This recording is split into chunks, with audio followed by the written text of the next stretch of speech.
在本期节目开始前，我要对上期的内容做一下说明。上期有观众问，你说的这些功劳都是部落的，那我大联盟呢？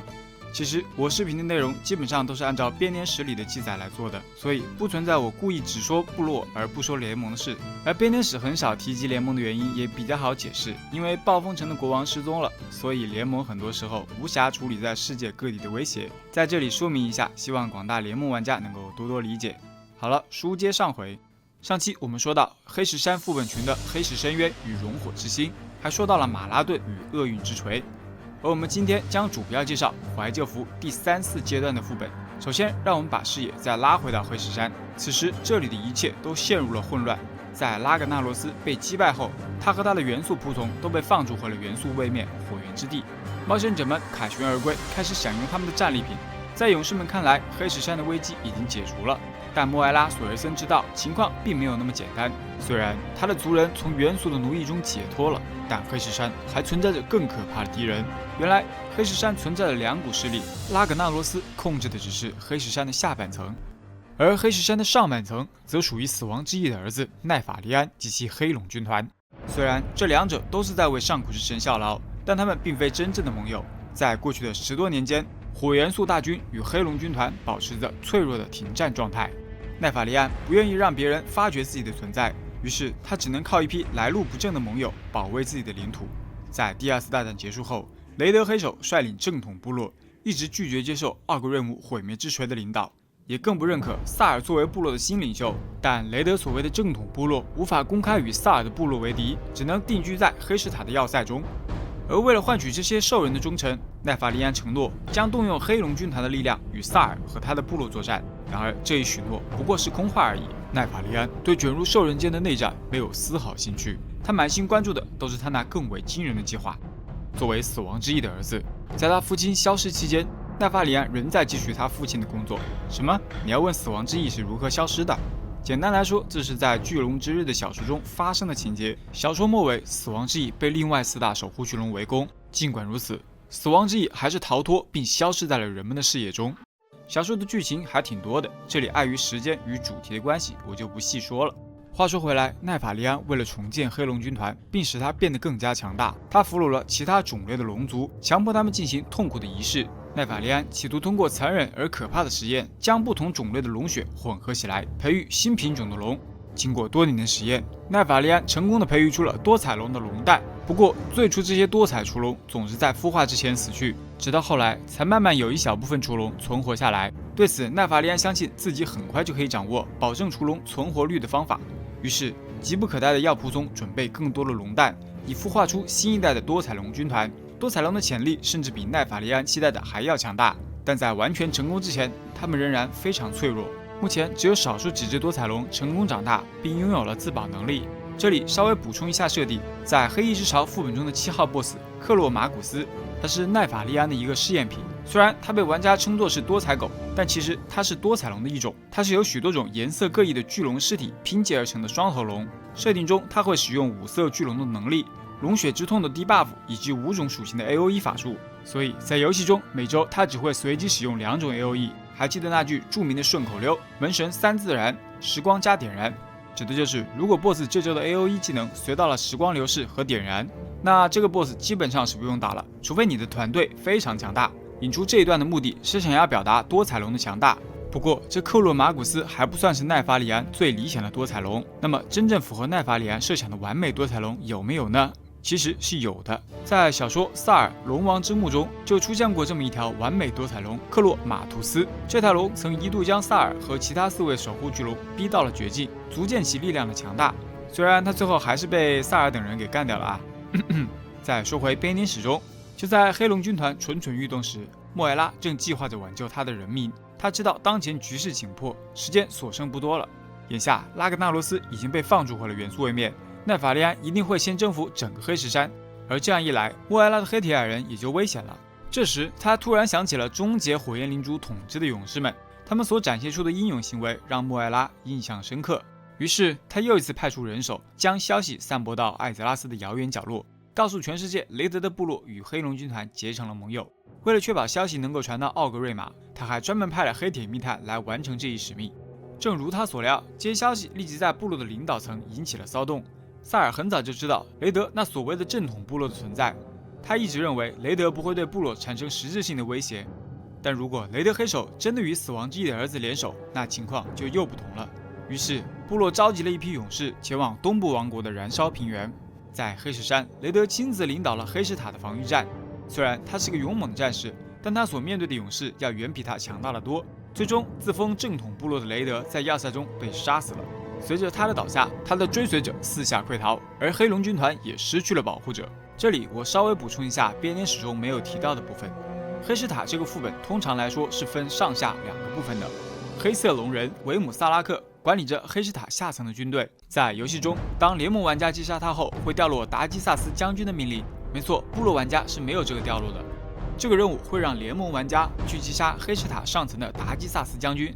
而我之所以要提到这个 BOSS， 是因为它关系到60年代时黑翼之潮的开门任务。任务的最后一步就是击杀他，并触碰他身后的宝珠，玩家才可以进入黑翼之潮。现在我们接着说回编年史中，在黑石塔被攻破后，奈法利安转而向这些勇士们宣泄着怒火，而勇士们也一路杀到了奈法利安的巢穴黑翼之巢。在黑翼之巢，他们发现奈法利安正在孵化红龙瓦拉斯塔兹。在编年史中并没有提及这位红龙，这里我简单介绍一下。很多人不明白一头红龙为什么会出现在黑龙的巢穴中，实际上他一直在调查黑龙军团在黑石山的阴谋。在黑石塔，他曾化身名叫维埃兰的人类，帮助过我们玩家。后来奈法利安发现并腐蚀了他，我们玩家在黑翼之巢遇见他时，无奈只得将其杀死。另外，在怀旧服第5阶段安琪拉的开门任务中，我们得知流沙结账的3个碎片中的其中一个红色结账碎片本来是由瓦拉斯塔兹保管的，而在奈法利安腐蚀了他后，结账碎片也落入了黑龙的手中。因为安琪拉开门的任务是后面的故事，所以我在这里就先不展开来说了。话说回来，勇士们继续在黑翼之巢中前进，他们从奈法利安那些扭曲的造物中杀出一条血路，最后就连奈法利安也没能抵挡住他们强烈的攻击。勇士们砍下了奈法利安的头颅，作为他们胜利的证明。在当前的艾泽拉斯居民来看，黑龙军团的最后一座要塞已经不复存在，他们再也无法回来了。但事实证明，在多个版本后，他们又卷土重来了。好了，在介绍完黑石山的副本后，让我们把目光调整到卡利姆多西部的海岸线上来。虽然范达尔路盔正竭力隐瞒泰达希尔受到腐化的事实，然而翡翠梦魇的影响很快就触及到现实世界，并在世界各地显露出来。不久，德路伊们就发觉了这不断增长的威胁，但他们并不知道威胁的源头在哪里。范达尔极不情愿地批准了塞纳里奥议会加入到与梦魇的战斗中，因为此时的议会中已经有了非暗夜精灵种族的成员，范达尔很难再像以前那样独断专行了。塞纳里奥议会在世界各地展开调查，很快德路伊们就发现，在贫瘠之地的哀嚎洞穴中有了异样，在那里，一批德路伊被困在了其中，有些还遭到了腐化。部落在得知了这一情况后，立刻发起了救援行动，净化了这个满是梦魇的洞穴，并将一部分德路伊营救了出来。显然，危机并未就此结束。很快，一个古老的威胁就再次展露在世人面前。在1500多年前，伊瑟拉和他的绿龙军团在悲伤沼泽发现了一批名为阿泰莱的狂热巨魔，正试图将一个黑暗的神明雪神哈卡召唤到艾泽拉斯。而想要召唤哈卡，需要用活人做祭品。绿龙军团无法做事这样邪恶的仪式，于是将阿塔莱的神庙沉入了沼泽的淤泥深处，并派出绿龙守卫这座破败的神庙，确保它不会再将邪恶带到这个世界上来。然而，经过1000多年，绿龙也受到了翡翠梦魇的微妙影响。自从伊瑟拉的配偶伊兰尼库斯进入神庙后，便遭到了黑暗力量的腐化，使其变成了阴影，在翡翠梦境与真实界域间饱受撕扯。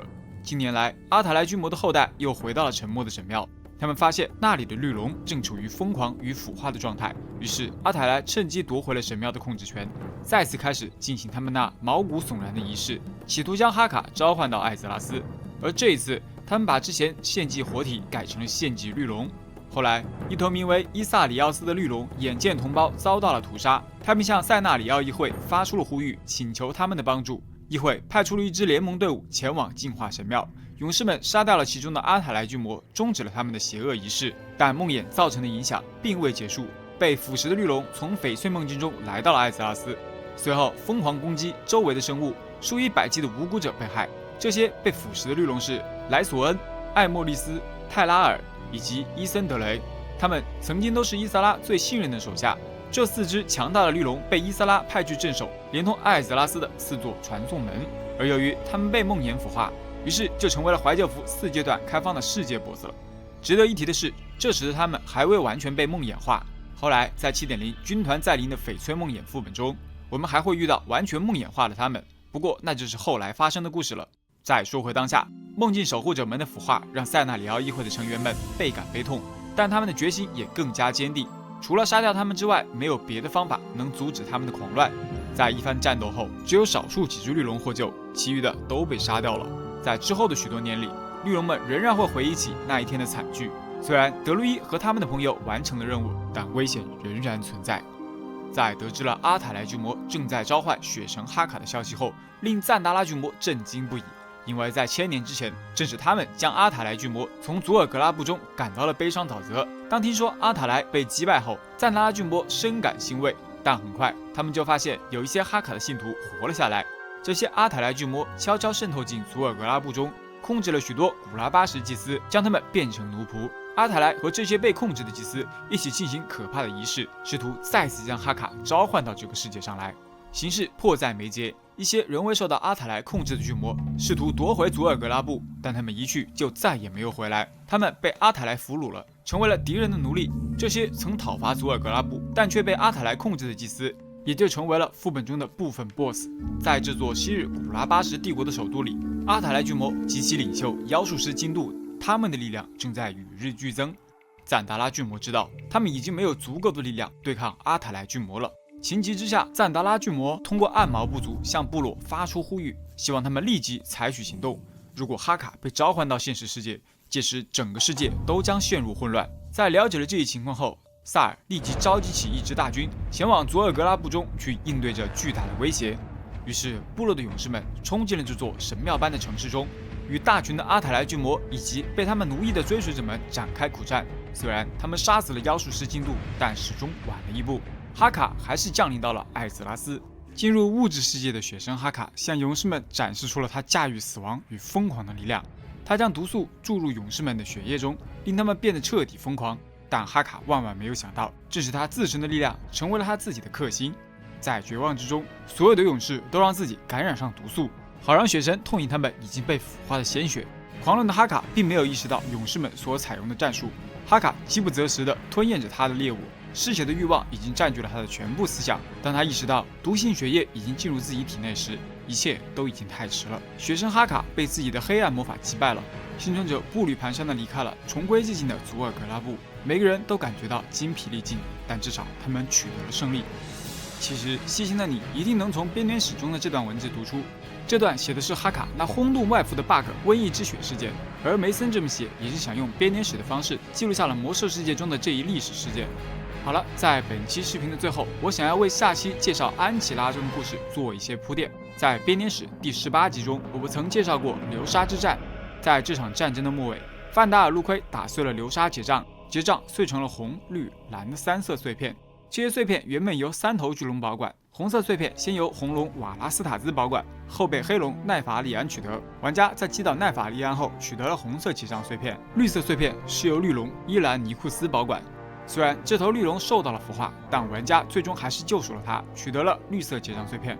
而蓝色结账碎片则是由蓝龙艾索雷苟斯保管。而至于它为何会出现在艾萨拉，成为游戏中的世界 BOSS， 则是因为艾萨拉曾经是暗夜精灵的城市，他想要在这里找到暗夜精灵的魔法遗物，而为了不被凡人打扰，他竟然将蓝色碎片藏到了一只巨齿鲨的肚中，而玩家也最终顺利取得了蓝色结账碎片，并成功的复原了流沙结账。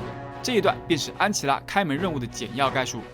因为在编年史中，这段内容仅仅是一笔带过，而没有详细介绍，所以我在这里先为大家预先铺垫一下。那么这条史诗级任务线也非常值得一说，以后有时间我再为大家详细介绍这条任务线。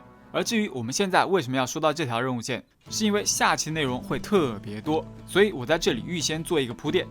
好了，本期视频我们介绍了怀旧服3、4阶段中开放的黑翼之巢、梦魇之龙、佐尔格拉布的故事。